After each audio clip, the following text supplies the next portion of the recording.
Salut toi, j'espère que tu vas bien. Très étrange de commencer cette vidéo dans ma salle de bain. Prépare-toi, à tout moment la prochaine démarre dans un champ. C'est le morning, ici c'est le matin. Comme tu l'as vu dans le titre, dans cette vidéo on va parler IMC, du poids idéal à atteindre. Ça va être un petit peu une vidéo talk où je vais pas mal te donner mon avis sur pas mal de choses. Mais aussi comme d'habitude et sur ma chaîne c'est un peu le fond, pas mal d'informations qui je l'espère pourront t'aider. Et là du coup normalement tu vas me dire mais du coup qu'est-ce que tu fous dans la salle de bain, quel est le rapport? En fait cette vidéo elle est sponsorisée par Foreo.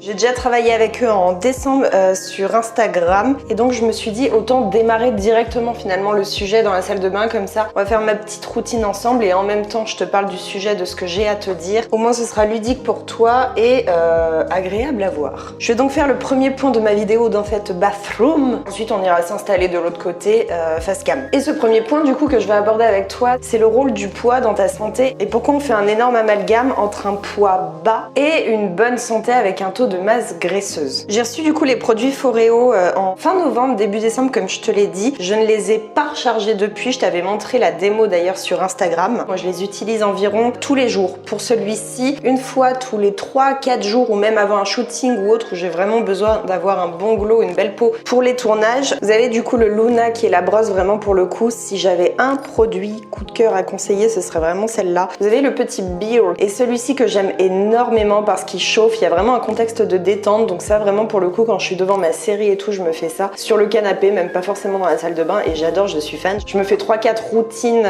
intégrées d'affilée parce que vous pouvez en fait connecter tous les appareils aux applications, ce qui fait que vous avez des routines directement intégrées dans votre app, mais c'est possible aussi de l'utiliser seul. Première partie de la routine, c'est de nettoyer évidemment le visage. Alors ce n'est pas un démaquillant, c'est-à-dire qu'il faut vraiment le faire sur une peau déjà démaquillée. Là on est le matin, je me suis démaquillée hier soir donc il n'y a pas de souci. Il faut humidifier l'appareil, donc ça passe sous l'eau, hein. Il n'y a aucun problème avec ça. Alors soit j'ai mon propre produit à moi, soit j'utilise de temps en temps celui de chez Foreo, ça dépend. On commence par tout bonnement appliquer le produit sur la peau. Et Ziberti, on appuie juste derrière en fait pour le mettre en marche si jamais vous n'avez pas de routine spécifique. Là j'utilise pas mon tel à côté parce que forcément je suis en train de filmer et je valide le retour cam, mais normalement je mets une routine en fait sur mon téléphone. Un facteur de santé important, que ça fasse plaisir ou non, que ce soit pour vous dans la diet culture ou non, c'est un taux de masse grasse convenable par rapport à un taux de musculaire assez important. Moins tu vas avoir de gras en fait, plus tes organes seront potentiellement safe. Moins aussi tu auras par exemple de graisse viscérale, j'espère qu'on n'entendra pas trop les vibrations. Moins tu auras aussi de graisse viscérale et c'est la graisse finalement qui est la plus dangereuse. Je te mettrai un petit schéma à l'écran. Parce que oui, parenthèse importante, le gras que tu vas avoir sur tes cuisses, que tu vas avoir autour de tes bras, le gras que tu vas avoir dans le dos, on s'en fout. Dès l'instant où on n'est pas en obésité morbide et là que le poids joue vraiment sur tes articulations, si tu as du gras sur le reste du corps, il n'y a aucun problème. Le gras qui pose réellement problème, c'est la graisse viscérale que tu vas avoir au niveau finalement de ton abdomen, parce que c'est là que ça peut poser problème à tes organes, à ton cœur évidemment, et c'est comme ça aussi qu'on se retrouve par la suite avec de potentielles maladies cardiovasculaires ou autres, foie, etc., etc., etc. Idem aussi d'un point de vue médical, c'est tout bête mais on n'y pense pas souvent. Si un jour tu dois te faire opérer de je ne sais qu'est, t'as un petit problème de santé, le gras pose énormément de problèmes aux chirurgiens, ça les fait devoir vraiment... c'est pas très... Je vais rincer mon petit Luna. Chose que j'ai pas dit d'ailleurs, c'est qu'ils font énormément d'offres en fait pour les soldes d'hiver. Je vous mettrai de toute façon tous les liens en barre d'infos. Il me semble que c'est sur le site via les Galeries Lafayette. Et sans vouloir dire que ça va jusqu'au gommage, je trouve vraiment qu'il y a quand même un effet exfoliant, enfin en tout cas de nettoyage en profondeur. En plus comme c'est une sorte de caoutchouc, ça se rince hyper vite. Je trouve ça très hygiénique. Sur ce, je vais me rincer le visage, le sécher et on continue sur notre sujet. À chaque fois que je le fais, je trouve que j'ai la peau toute douce, c'est un truc de ouf, genre vraiment. T'es dans le dressing? Deuxième partie de la routine, je vais enchaîner avec ça parce que c'est vraiment ce que j'utilise le plus souvent. On n'a pas exactement finalement la même utilité, mais moi j'aime vraiment d'amour celui-là. Est-ce que ça ne vous rappelle pas quelque chose? Oh, Anastasia! À l'écrin que la grand-mère elle offre et quand j'étais gamine je voulais trop avoir cet écrin. Là du coup je vais me choisir un masque.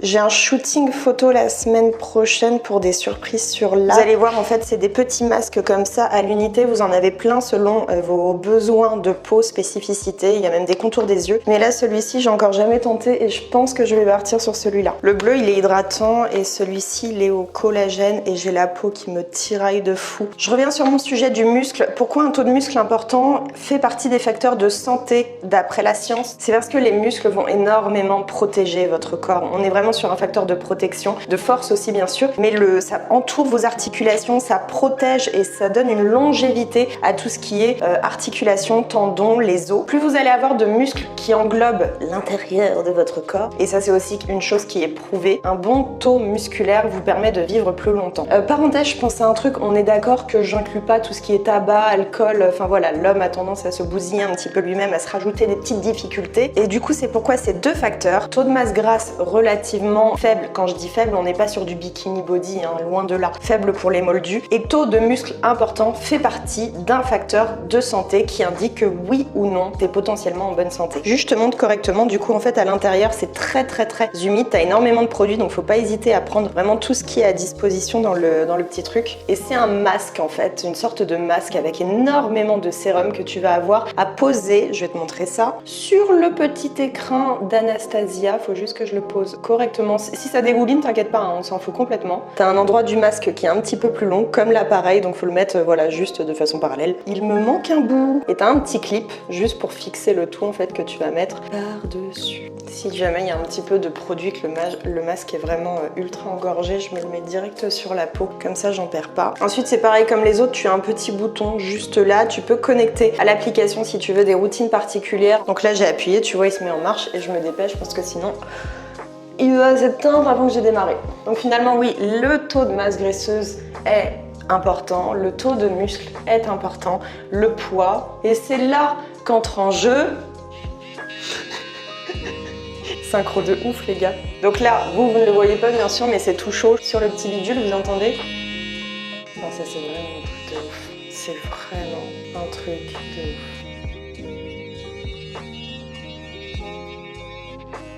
Pour le petit dernier, même si je vais pas l'utiliser, je vous montre très rapidement comment ça fonctionne. Ça me fait penser aux soins que je faisais quand j'étais esthéticienne. Faut vraiment mettre les deux petites boules en espèce de fer sur la peau, en connexion avec la peau. Vous ressentez très vite d'ailleurs le côté technique du produit parce que vous avez un petit goût métallique dans la bouche. Donc ouais les gars, l'IMC à mon sens, et là c'est vraiment une analyse personnelle que je fais, ça a foutu la merde vraiment dans l'inconscient des gens. On a finalement mis beaucoup plus en valeur la donnée du poids. On va changer de lieu du coup et on continue la vidéo juste après.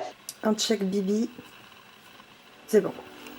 Comment l'IMC a pu retourner à ce point le cerveau des gens et te mettre en tête que ton objectif devait être un poids à atteindre. Un petit rappel déjà concernant ce qu'est l'IMC, c'est tout simplement ton indice pondéral, ce mot est très moche, et c'est calculé en fonction du poids, de ta taille. On répète du poids, de ta taille, that's all. L'IMC va du coup t'indiquer si tu es en surpoids à partir de tel poids ou en sous-nutrition, malnutrition en sous-poids, à partir de tel autre poids. Par rapport à ce que je t'ai dit juste avant, finalement, on ne prend même plus en compte les facteurs de santé de base et on fait juste un énorme raccourci. On considère que les personnes pesant dans la norme sont en bonne santé, les deux extrêmes, petit canard, vous êtes en mauvaise santé. Le cerveau est programmé, et ça c'est vraiment dans les gènes, ce n'est pas une discrimination de certaines personnes ou d'un certain esthétique, le cerveau est vraiment programmé, il y avait un reportage d'ailleurs sur Netflix là-dessus, pour trouver beau ce qui est anatomiquement proche de la perfection. Il est aussi programmé pour trouver beau ce qui va se rapprocher de la santé. Nos neurones sont ultra vivaces et donc tout ce qui va se rapprocher de ce qu'on considère comme de la bonne santé, on va le trouver aussi beau. Plus les années ont passé, plus on a commencé à se prendre en photo, plus on a commencé à montrer ces photos. L'esthétique du corps est devenue ultra important et simultanément, on a eu cette obsession de l'IMC. Le problème, c'est que si tu fais le raccourci, qu'est-ce qui est beau, qu'est-ce qu'on est censé atteindre? C'est un poids, c'est un chiffre sur la balance. Je ne sais pas s'il y en a certains d'entre vous qui bossent dans les assurances. Si c'est le cas, vous pourrez me donner beaucoup plus de précision que ce que je vais dire. Mais ce que je trouve assez dingue, c'est qu'il y a vraiment des organismes en fait dans la vie quotidienne, en plus des médecins évidemment, qui prennent l'IMC comme facteur de jugement pour considérer si la personne est à risque ou non, bien qu'il me semble avoir lu qu'ils avaient élargi leur fourchette justement parce que ça excluait énormément de personnes qui étaient en très bonne santé, qui avaient uniquement un poids élevé de par leurs muscles. Et c'est aussi pourquoi je vous répète sans cesse qu'avoir un objectif de poids n'a pas de sens. Quelques rappels, tu peux perdre beaucoup de masse graisseuse mais ne pas voir forcément ton poids diminuer. Te rapprocher des bons facteurs de santé tout en ne perdant, encore une fois, pas de poids. Je pense qu'en réalité, au lieu de se casser la tête et d'expliquer un petit peu plus aux gens, il a été beaucoup plus simple de leur balancer tu perds du poids, tu seras en meilleure santé quand il y avait d'après l'IMC un possible surpoids ou une obésité, plutôt que de creuser un peu plus et de leur expliquer la réalité du truc. J'ai grandi moi aussi avec une autre idée, je sais pas si toi tu l'as déjà entendu, c'est l'histoire pour une femme qu'elle devait faire moins 10 kg que sa taille, pour un homme plus 10 kg que sa taille. On adore, c'est encore plus aberrant. Je vous laisse imaginer si c'était effectivement ce qu'on devait faire dans la vie de tous les jours. On aurait plein de clones, vraiment a lot of clones. Et depuis que je fais du fitness, de la musculation, je me rends compte d'autant plus à quel point c'est complètement con. Si tu suis quelques fitness girls ou fitness boys sur les réseaux sociaux, bref des gens qui se sculptent un petit peu le muscle, s'ils t'ont déjà donné leur poids, la taille, il est très très rare qu'ils soient dans cette fourchette-là des moins 10 kg ou des plus 10 kg. Surtout les femmes d'ailleurs, parce que les hommes à la limite c'est un petit peu plus atteignable, un petit peu plus cohérent, mais les femmes ça n'a aucun sens. On considère que les femmes sont fragiles, que les femmes ne doivent pas avoir de muscles, que ça doit être des petites choses toutes menues, toutes faibles pour que l'homme avec ses plus 10 kg puisse aller les sauver. Pour revenir un petit peu sur les calculs, le conseil finalement que j'aimerais vous donner, c'est évidemment de vous fier dans un premier temps au visuel que tu as dans le miroir. Je tutoie, je vous vois.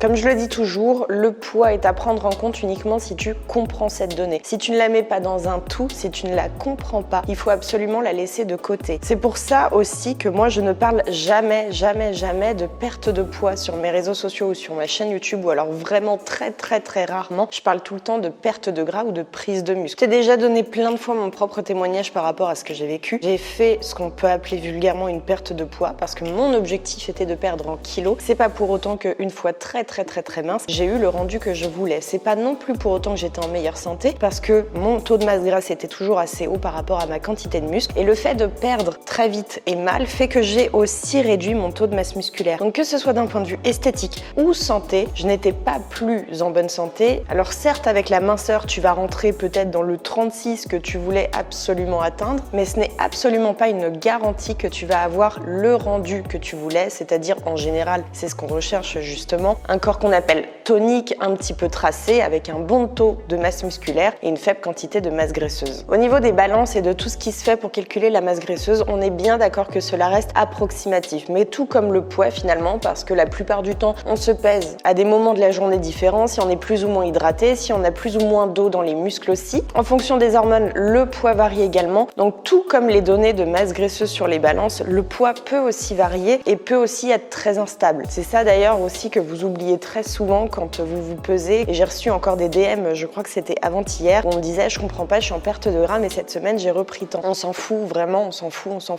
D'ailleurs, si tu regardes mes anciennes vidéos, je crois que c'est celle à mon retour de New York où je t'ai raconté un petit peu ma diète à New York, je t'ai dit que j'avais été malade et que j'avais perdu 3 kilos. Avec ce résultat, les gens qui souhaitent perdre du poids, du coup, pourraient se dire super. Malheureusement, dans ces 3 kilos, il y avait pas mal de fonte musculaire parce que c'était des kilos qui étaient très mal perdus, que j'ai dû me faire chier finalement à reprendre de façon correcte et à possiblement, si je le souhaitais, reperdre par la suite, mais en faisant surtout attention à ma quantité de masse graisseuse et masse musculaire parce que c'est ça qui m'intéresse. Donc j'avais beau avoir moins 3 kilos en une semaine et des bananes, ce qui est assez catastrophique d'un point de vue de la rapidité, c'était pas pour autant que c'était ok, que c'était bien fait, malgré que ce soit mon objectif, parce que je n'avais pas forcément perdu de gras dans ces moins 3 kilos et ce n'était pas forcément ce que je recherchais d'un point de vue visuel dans le miroir. Certes, je paraissais sur une semaine beaucoup plus petit concombre desséché, mais je craignais surtout d'avoir pas mal perdu de muscles et ça, je devais me faire chier à le reconstruire après. Enfin bref, c'est du temps de perdu. J'ai envie que tu te poses des questions sur tes objectifs et sur ta façon de voir ton corps, ta façon de le voir évoluer. J'aimerais aussi dire que ce qui est le plus commun, ce qui est le plus normé n'est pas toujours dans le vrai. C'est comme la morphologie, l'histoire de l'ectomorphe, du mésomorphe, les Pokémon différents là, c'est extrêmement banalisé dans notre langage courant et pourtant il est avéré aujourd'hui que c'est quelque chose de complètement faux qui n'a aucun sens. Si tout le monde pense quelque chose, c'est pas forcément vrai. Si tout le monde te dit quelque chose, ce n'est pas forcément vrai. Tu as le droit de faire tes recherches par toi-même, de te poser des questions par toi-même et d'avoir tes propres conclusions. Vidéo un petit peu plus talk aujourd'hui, j'espère qu'elle t'aura plu. Je vous fais des gros bisous et je vous dis à la prochaine vidéo.